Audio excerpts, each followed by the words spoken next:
Arash Rahbar with Mr. Olympia here with Breon Ansley, one of my former competitors, former because I haven't been in the loop for the past 2 years.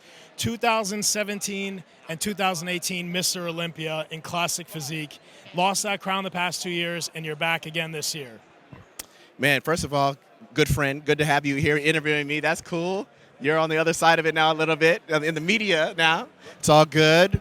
And yes, we're back, Arash, to get that damn crown back, to get that damn gold back.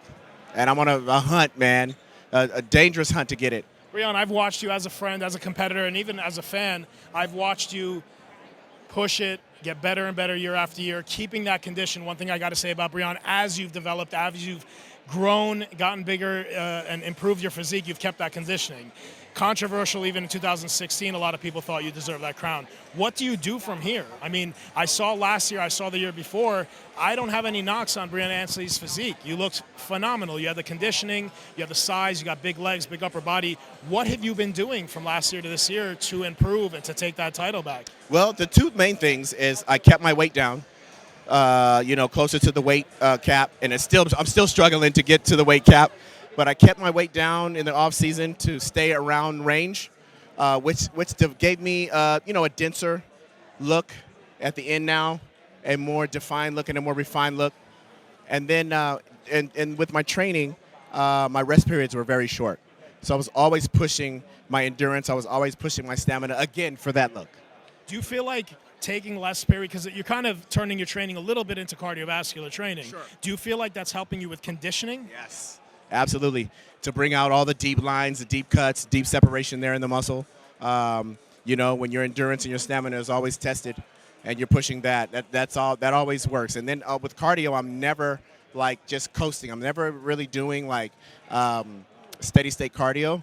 I'm always doing some form of HIIT style cardio. And it's all for the conditioning, it's all for the refinement, and it's all for the look with the density. That's actually very surprising to me. So you don't feel like between that intense training with low rest and HIIT cardio that eats away at your muscle and flattens you out at all? No, because the HIIT cardio is not long. 15 to 20 minutes, out of there. Heart rate shoots up high, right? I'm sweating like crazy, and I'm out of there. And do you follow a ketogenic diet or carb cycling style diet? Carb cycling, yeah, carb cycling. But to make weight, to make that number this time, I had to do a no food diet, and all the way fasting diet for the last more than 24 hours. I saw that on your Instagram. That was crazy. You mentioned in your story you did not eat any food for 24 hours to make weight. 4 hours. So it was about exactly maybe 31 to 32 hours. And he was still in a good mood, still taking pictures and talking to fans. You don't see a lot of bodybuilders with the energy. You got a long line here behind us that Breon Ansley brings. Now, a lot of the fans know that we struggle with weight, but they don't exactly know. I'm 5'10". My weight is 215. What's your height and weight? My height and weight it gets down to 180.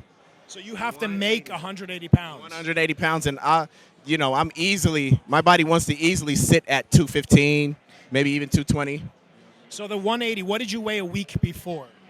A week before, I was about 192, 193. So you lost 12 pounds in a week. That last 24 hours, how much did you lose? The last 24 hours, about 4 pounds. And that's from not eating, but did you drink water? No, I cut my water off at about 4 p.m. Oh, wow, so no food or water. No food or water. Now, how long does it take to bounce back and come back to life and not be flat and depleted? I feel back to life now because I ate like a total of 3,500 calories, 4,000 calories, like right after weigh-ins. So I feel pretty lively right now, but that only still gained me 3 pounds, because I'm so depleted. Yeah. I'm so down low. So I got more eating to do and have fun with that. And a lot of that eating, we know Breon loves pancakes. Damn, is the pancakes right. just like a pleasure food for you that you suffered and you love to eat it, or is there some science behind eating those pancakes? There's no science. I just love pancakes. I love the taste. I love making them. I love everything about them. I love putting all the, I love pancakes so much that I don't need syrup. I don't need butter. I don't need all the bells and whistles. I love plain pancakes. Adore them just that much. And look out for my pancake line coming out after the Olympia. You heard it here. So what does the future entail after this year for Breon Ansley? I mean, we've seen you just coming in consistently every single year, battling, winning, losing. What's next for you? I need to come in 1,000% here at this show, which I intend to do. and then we'll look for more challenges. And if that is, if we're going to the 212, if they keep the weight class the same, which it's been the same for the last 4 years, so I don't see them bringing it up, then I need to meet a new challenge, and that new challenge might be the 212.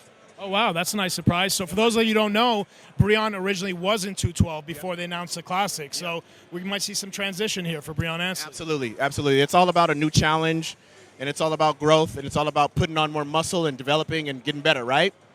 And that's the only thing that will allow me to do that. You can only do so much when the weight cap is the same in Classic as it is. Brother, you have millions of fans out there. We appreciate what you do for the sport, your hard work, your determination, role model for millions, but most of all, your attitude, your humility, and he's a competitor of mine. I've loved and hated him at times, but we've always been great friends, and I appreciate that. We appreciate you. We wish you the best, brother. Thank you for your time. And when are you going to hit the stage again next year? 2022, 100%. Yes, that's what I like to hear. That's what I like to hear. We miss him, man. We got to get him back. So I appreciate you, brother. All right. Wish you the best. You know it.